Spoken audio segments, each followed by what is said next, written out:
Welcome, everybody. I'm Michelle, And I'm Amanda, and we are bringing you.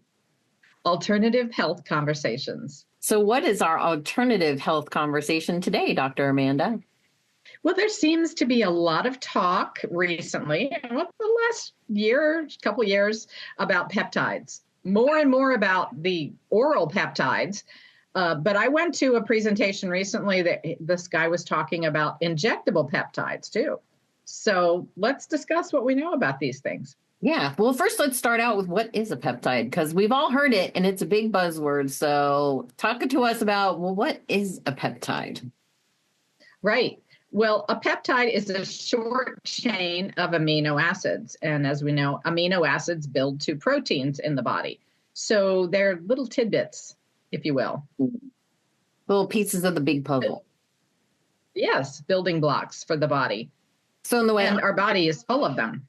and from what I understand, is our body needs peptides. Like peptides are like all the messengers and stuff for our endocrine system and all of those vital systems, including our collagen, which I have read.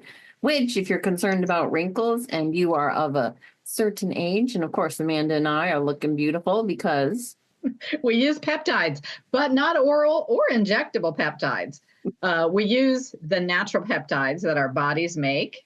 And these do help with muscle building, maintaining our muscle strength. Like you said, the skin and the hair and, wrinkles, wound healing, anti-aging, reverse aging even. I love reverse aging, and we do it with a simple little patch. And what isn't in this patch? There's no medications in the patch. There's nothing going from the patch into your body. That means it's non-transdermal. It's fact, it's just light and frequency. It's crystals that are reflecting your body's own light. Let's talk about it. All right. So we said you went to a conference, you talked about injectable peptides. So would you rather have an injection or put on a patch? So let's Good get question. into that, because I think that's a fantastic question. And I think most people would opt not to have injections or infusions. Well, you said infusions too. Yeah, I don't know about infusions, but I did look online. You can buy these little bottles of injectables. Now, some of it you need a prescription for, or Okay. you need a doctor to show you or inject them for you. Some of them you can inject for yourself. They recommend, but I don't think they're FDA approved. At least some of them aren't. Okay. I'm not going to be injecting myself with anything, honestly, in this day and age. There's so many contaminants, and whether accidental or purposeful, I won't go into that, but I don't want to break my skin barrier.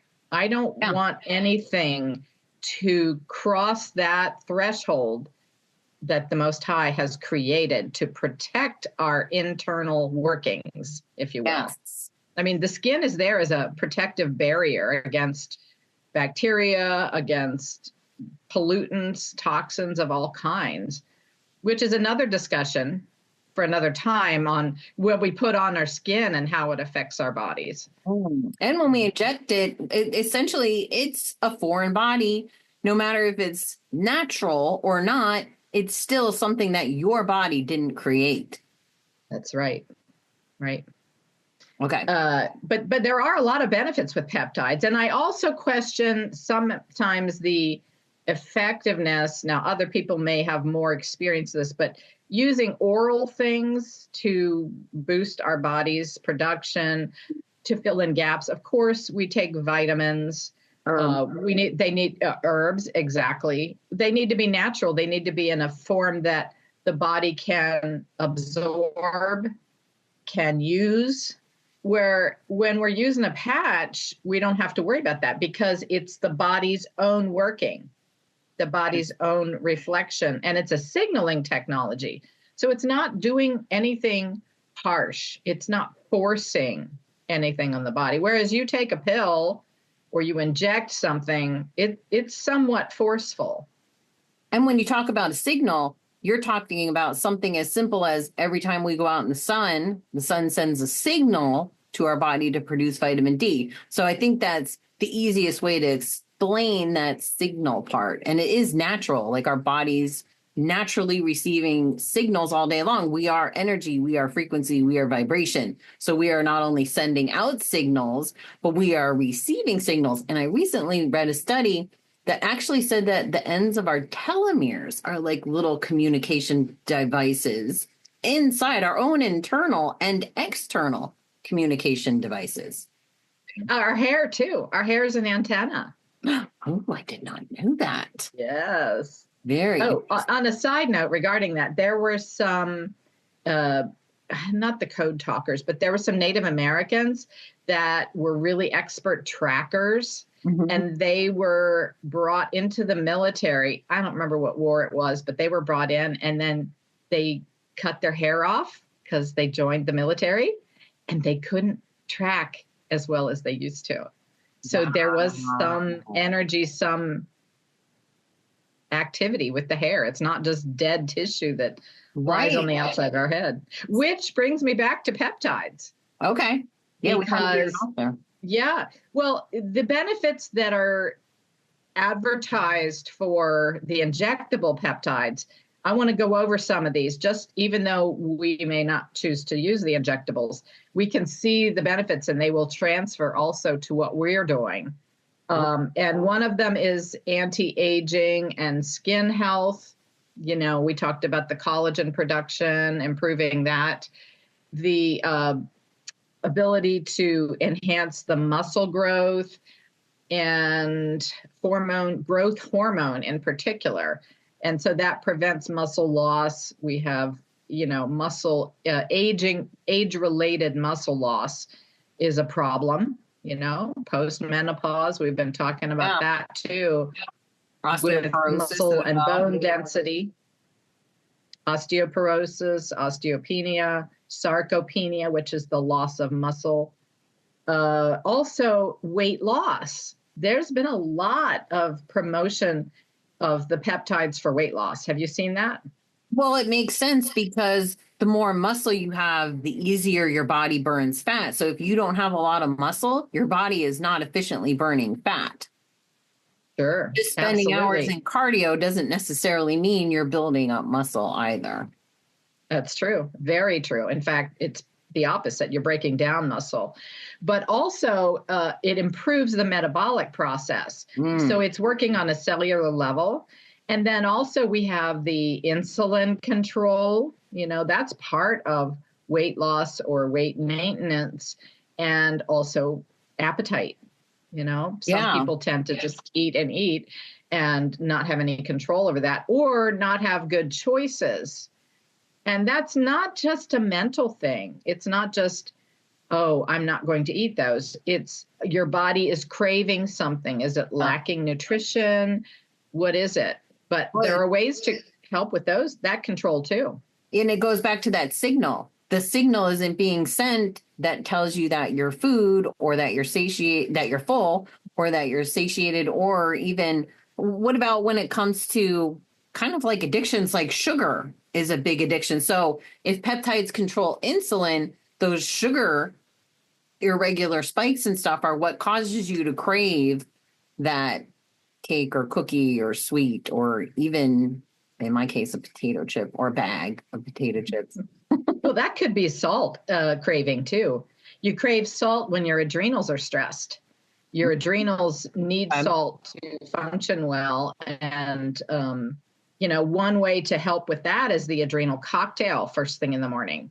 Quarter teaspoon of Celtic salt, quarter teaspoon cream of tartar for your potassium balancing, and put it in a little cup of orange juice or some other vitamin C source, natural vitamin C. And that will support the adrenals. So that helps with cortisol, and it also helps with cravings. Wow. So and fatigue, all of that.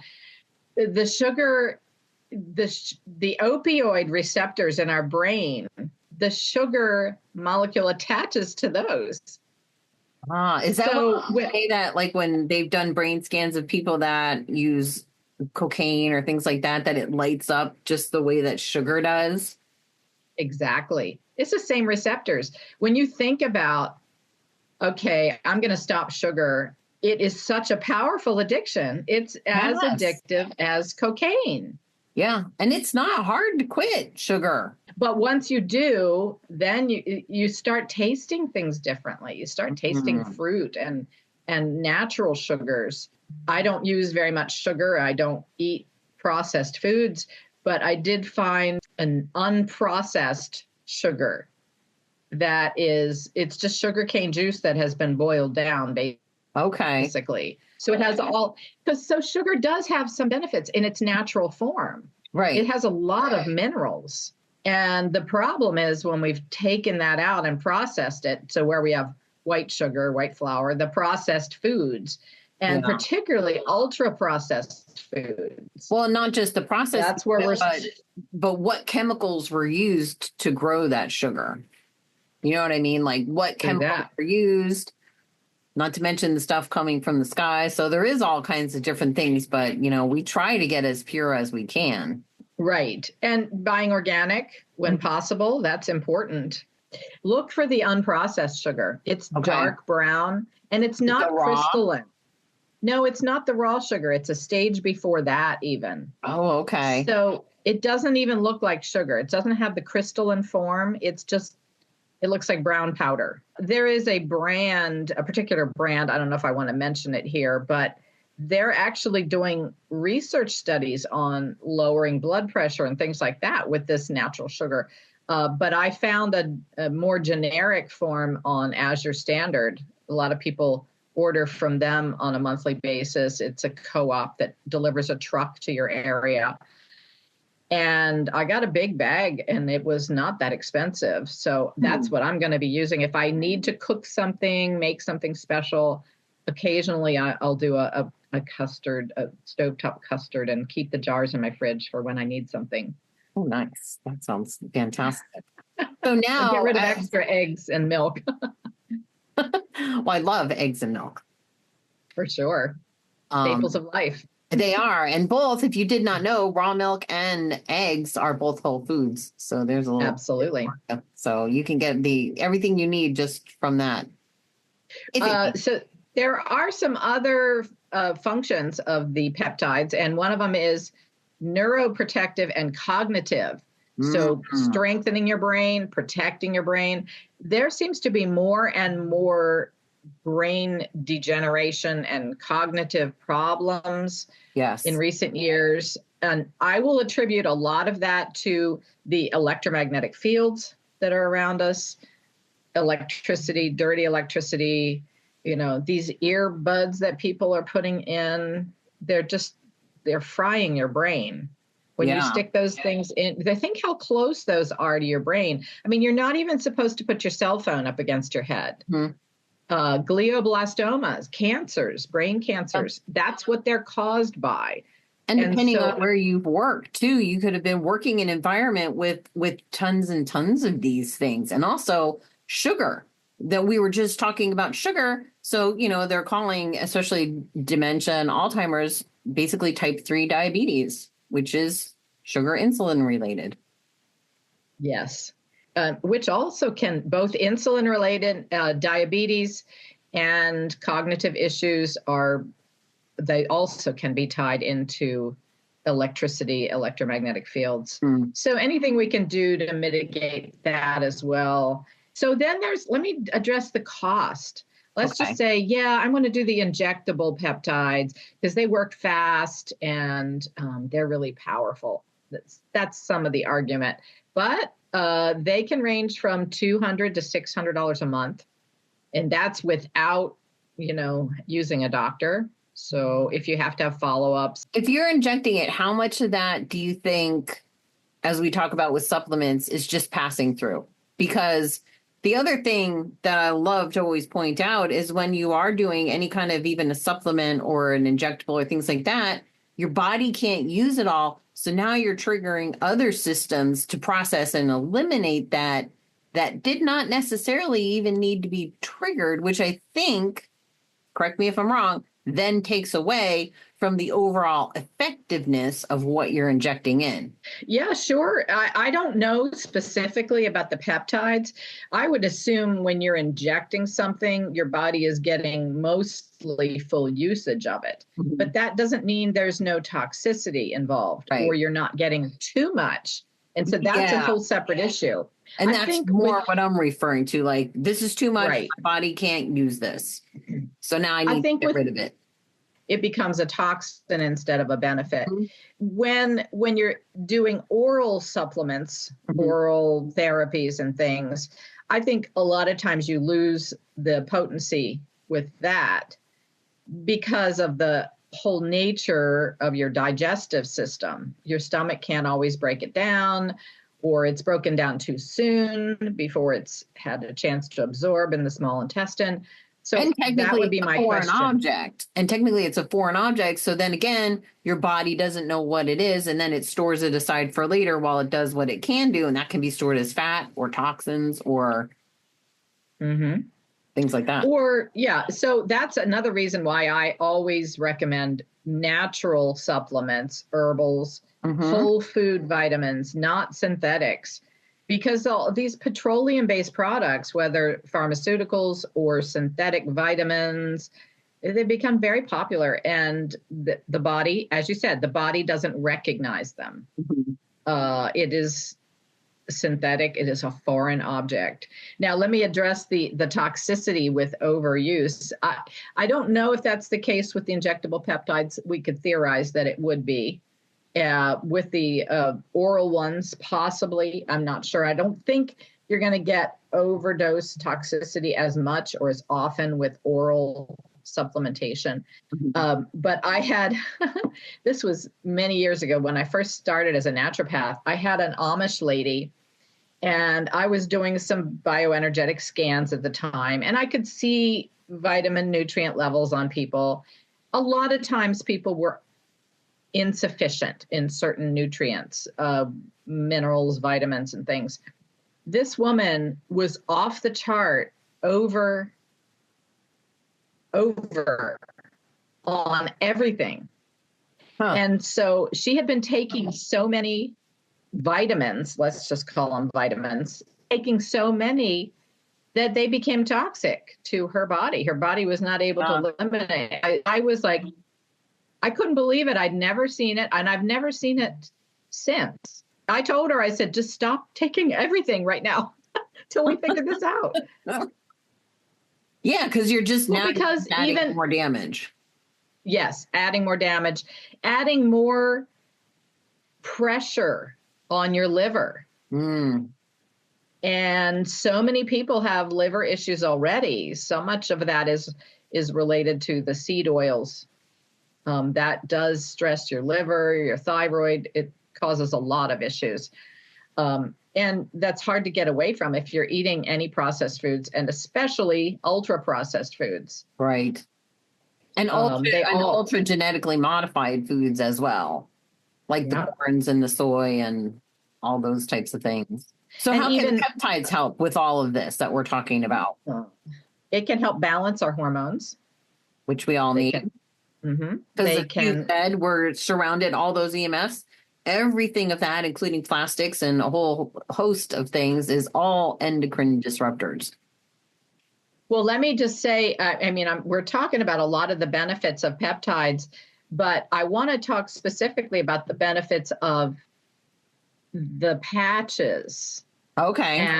And how these are stimulating different peptides in our body, and the X39 in particular. So there are side effects, there's downsides. Like I mentioned, the cost of the injectables, but there are also side effects of using, like you said, foreign objects into the body, whether it's injected or including headaches and dizziness, gastrointestinal issues.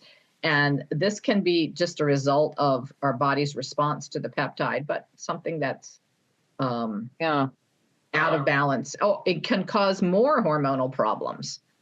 If you get the wrong dosage, the wrong type, insulin resistance, allergies. And So I you will can, add real quick too, which is another thing that is on the sort of negative side, but on the positive side for our patches, it's signaling your body. Your body knows what it needs. So it's not producing things that it doesn't. So if you've got a cocktail of peptides, even if you've been tested and this has been the cocktail assigned to you and it's individualized, it's still not your own body producing it. It still could be off, so you just don't know.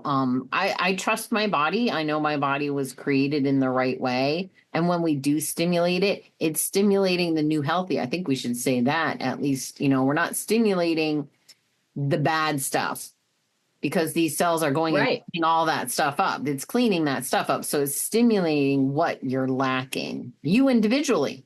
So right. whatever it's doing for me, it's going to do something different for you. When it's activating that copper peptide, that peptide is in turn activating your stem cells. And like you said, our body has innate intelligence. Mhm. That's, given to us from a creator, that it knows how to fix itself. And that's the whole premise behind naturopathic medicine, Right. is that our bodies can repair when given the correct tools and the toxicity is removed. And so we're using these patches to assist with that whole plan right there, Right. helping to remove toxicities, which is what I'm wearing right now, glutathione. We'll get into So that one later. imagine removing toxicities in your own body without putting toxins in. I mean, it sounds kind of crazy if you look at it that way. You're like, well, I'm gonna put in these things that might be toxic to my body to remove the toxins that are in my body. Something to think about. Well, some people do see benefits with injectable glutathione, for instance, and it's mimicking your body's own production. And some people that have serious conditions do need that, but it doesn't last as long Yeah. as our glutathione patches. It's a 7-hour half-life, Right. which is definitely better than oral. And if you have a serious medical condition and you need glutathione IV short term, then make use of it. But why not boost your body's own production at the same time? Mm-hmm. So I think there's a case for preventative and a case for necessity. So we've talked and we've learned a lot about peptides. So let's just sum it up for everybody that's watching today. So there's options. Some people want to use the injectable peptides. Some want to use the oral peptides. But we're going to be talking and continuing to discuss the various patches that LifeWave has, like the X39, like the glutathione, the SP6. Alavita, my favorite, which helps boost our collagen, which collagen is peptide. Absolutely. So these are just a natural method to boost our body's own production. Key on natural, and we're all about alternative health, aren't we, Michelle? We are. So come back next time. I think next time we're going to be talking about GHKCU and all things natural health related.